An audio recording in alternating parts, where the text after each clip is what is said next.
All right, let's jump right into this explainer on R.K. Luxman's classic chapter, where we're combining everything you need for your Class 9 exams into one thrilling narrative. I mean, if you've ever had a scary story get so stuck in your head that you literally start seeing shadows in the dark, you're going to relate to this one for sure. Today, we're breaking down a total masterpiece of suspense, psychology, and really just the sheer power of human imagination. Here's our quick roadmap for today. First, we'll meet our main guys, Mahendra and Iswaran. Then, we'll dive into the art of storytelling, break down the crazy mad elephant tale, investigate the full moon ghost, and finally wrap it all up with the core themes and final takeaways. So, let's kick things off with part 1, Meet Mahendra and Iswaran. Now, right out of the gate, there's this massive, stark contrast between our two main characters, which totally sets up the psychological clash we're going to see later. On one side, you have Mahendra. He's this junior supervisor, right? Getting hired out for construction sites, bridges, dams, you name it. And because he's a bachelor, the guy's needs are super simple. He can easily crash in a canvas tent or some temporary zinc sheet house in the middle of nowhere. Very logical, highly adaptable. But then on the flip side, we have his cook, Iswaran. And Iswaran is, well, he's dramatic. He's got this wild imagination, and he is absolutely obsessed with these thick, suspenseful Tamil thriller novels. The text actually calls Iswaran an asset to Mahendra. But to really nail this for your exams, we need to talk about what that word actually means here. An asset isn't just stuff you own. It's something that continuously brings you immense value. Think about it with this modern analogy.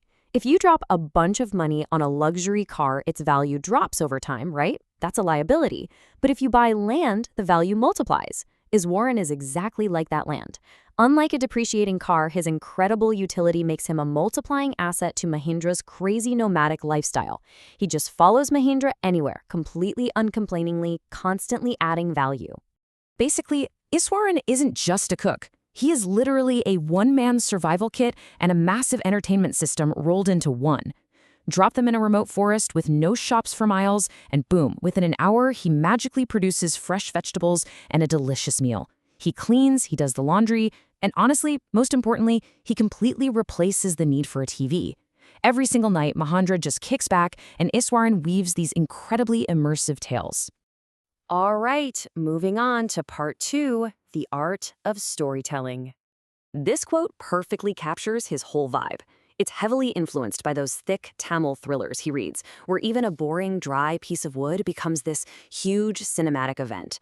I mean, Iswaran wouldn't just say, "Hey, I saw a fallen tree on the road." No way. He builds the tension. He describes the empty, desolate highway, mimics the total panic of seeing a massive, bushy beast sprawled out, preparing you for this terrifying encounter, only to reveal, with maximum drama, that it was just a tree.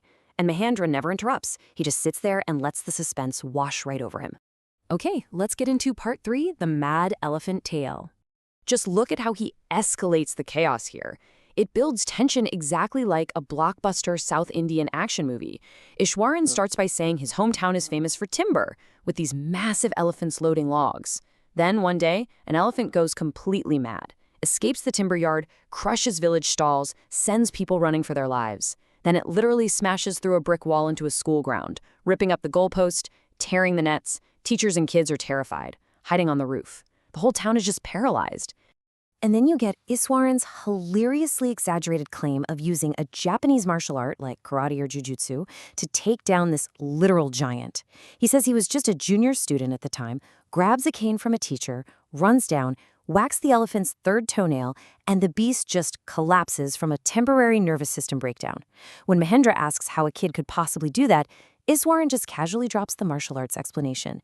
And the absolute best part? He actually pauses the story right at the climax to go warm up dinner, leaving poor Mahendra completely hanging. Which brings us to the really good stuff.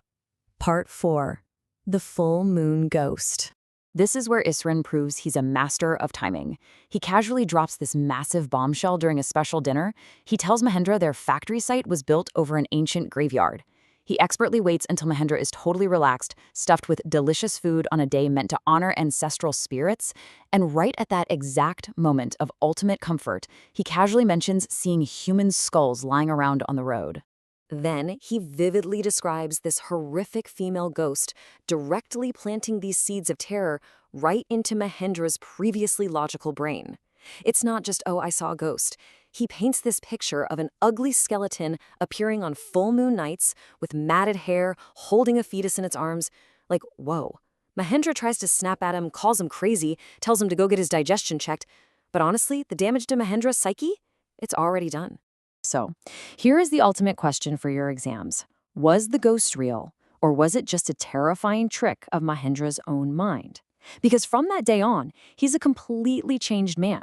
He stops looking at the beautiful full moon, he's totally terrified of the dark, just completely afraid of what his own brain might project into those shadows. You can literally see the psychological breakdown happening step by step here, proving Iswaran basically hacked Mahendra's brain. One night, Mahendra hears a low moan. His logical brain tries to fight it, saying, hey, it's just a cat chasing a mouse. But the sound gets deeper. Trembling, he finally forces himself to look out the window, sees a dark, cloudy figure holding a bundle, and completely loses it. He falls back into bed, sweating, totally consumed by panic.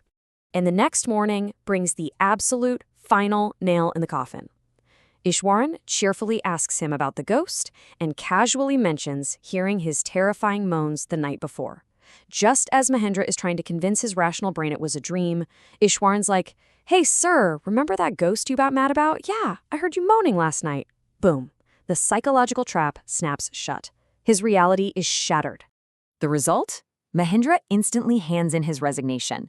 This incredibly logical, adaptable guy is completely broken. He refuses to spend even one more night in that zinc sheet house. He doesn't even let Iswaran finish his sentence. The story didn't just entertain him, it physically drove him out of his job. Let's wrap this all up in part 5, themes and final takeaways. You're going to want to lock these 4 points into your memory right now because they're the absolute core of the chapter for your exams. First, the incredible power of suggestion. Iswaran didn't haunt the house, he haunted Mahendra's mind. Second, human psychology and fear, showing how even the most logical minds can break if you hit their primal fears. Third, imagination overpowering reality. And finally, the immersive art of narrative, how a good storyteller manipulates emotion and suspense to make the unbelievable feel incredibly real. To finish off this explainer, I want to leave you with this really provocative question. Did Iswaran purposefully scare his boss away as some elaborate, twisted prank? Was he just an innocent storyteller who got carried away? Or an absolute mastermind having some fun at his boss's expense? It's a fantastic question to chew on as you study. Thanks for hanging out with me for this explainer, and I'll catch you on the next one.